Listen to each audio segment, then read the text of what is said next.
Hello, everybody. Welcome back to Fast Coasters, and welcome back to the next episode of our Cedar Point review series. Today, we're going to be reviewing GateKeeper. GateKeeper is a B&M wing coaster. It opened on May 11th, 2013. I believe it opened as the tallest and fastest wing coaster in the world. It has a height of 170 feet, max speed of 67 miles an hour, track length of 4,164 feet, 6 inversions, and a duration of 2 minutes and 40 seconds. This also opened with the world's tallest inversion with that drop. It has been beaten since by Spitfire and Steel Curtain. But yeah, GateKeeper, which is this was a really landmark coaster for the park. Completely changed the front entrance skyline and the identity of Cedar Point.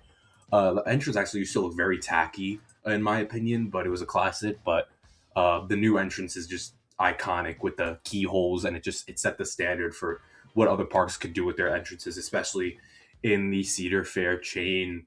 This is located in the boardwalk section of the park. Of course, it used to neighbor Wicked Twister, which is no longer around, so it now neighbors the Wob Mouse coaster.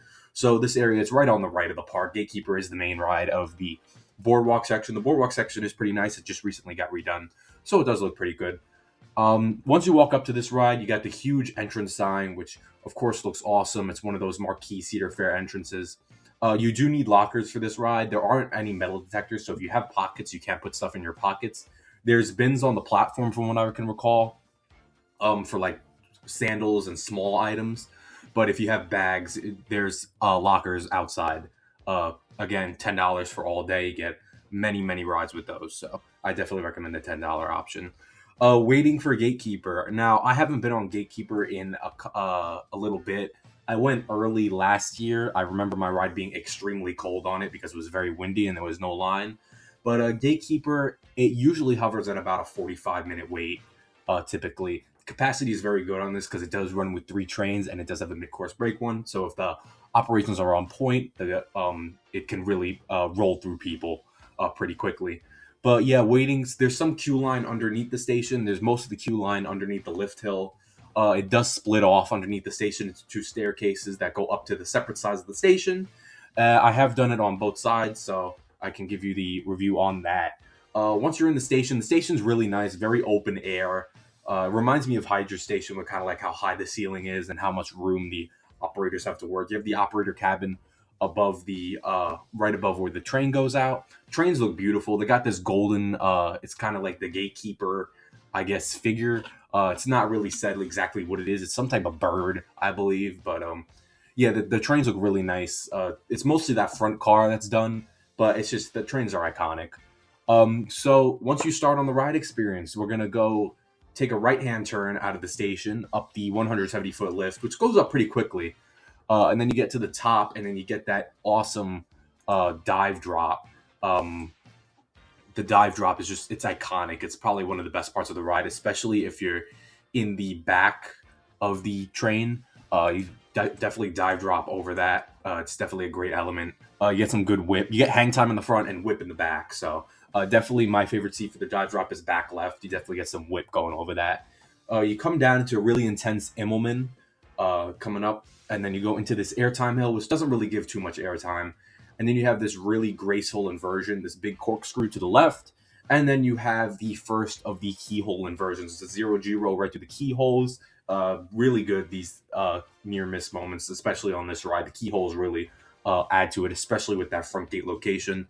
Then you go into a dive loop, it's a smaller dive loop. And then you go into this sort of an elongated 0G roll. It's more of like an inline twist. Again, great near misses with the keyholes.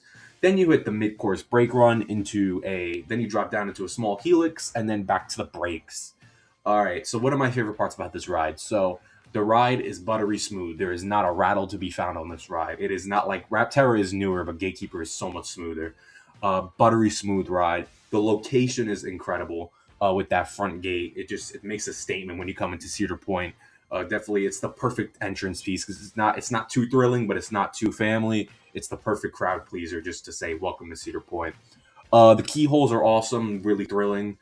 Dive drop, as I said, is one of my favorite parts of the ride, and the inversions are so graceful. There's no intense barrel rolls on this ride. This is a very graceful ride. So if you're not into super intense rides, you're probably gonna like this one. It's very graceful. What I don't like about the ride, The vest restraints, again, I'm not really a big fan of the vest restraints. I'm not sure if this has the ones that lock or the ones that kind of give you some give. I think they give you some give because I didn't really feel too constricted, but again, those vest restraints aren't my favorite. Vest restraints can be done well. Vekoma did vest restraints really good on their new ones. But yeah, just not my favorite inversions. And then the mid course breaks a lot, and even after the mid course, it's barely a second half. I wouldn't even consider that the second half of the ride. After the mid course, the ride just kind of dies out. Honestly, I would have preferred it just go right back to the station, but for the added capacity, I can understand why they put in that mid course. So Gatekeeper, I'm gonna praise it for its smooth ride. The sensation of flying is awesome. Soaring over the entrance, the dive drop, and the inversions, and the keyhole.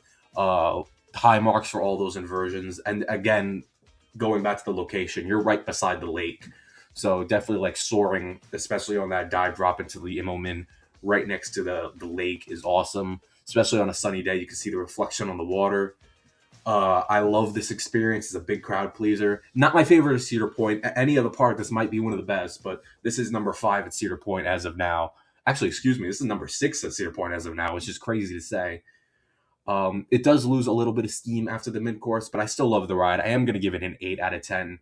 Gatekeeper is a great ride. Might surprise you if you're underestimating it, so don't underestimate Gatekeeper. Again, smooth, very smooth ride. That's the main thing. It's perfectly smooth. So yeah, great inversions. Smoothness is great. Location's great, and it's just a fun ride. So let me know what you think of Gatekeeper at Cedar Point. What are your thoughts on it? If you agree with my opinions, let me know in the comment down below. If you disagree, let me know in the comments down below. Make sure to give the video a like and subscribe to the channel for more reviews and Planet Coaster content. I will see you guys in the next one.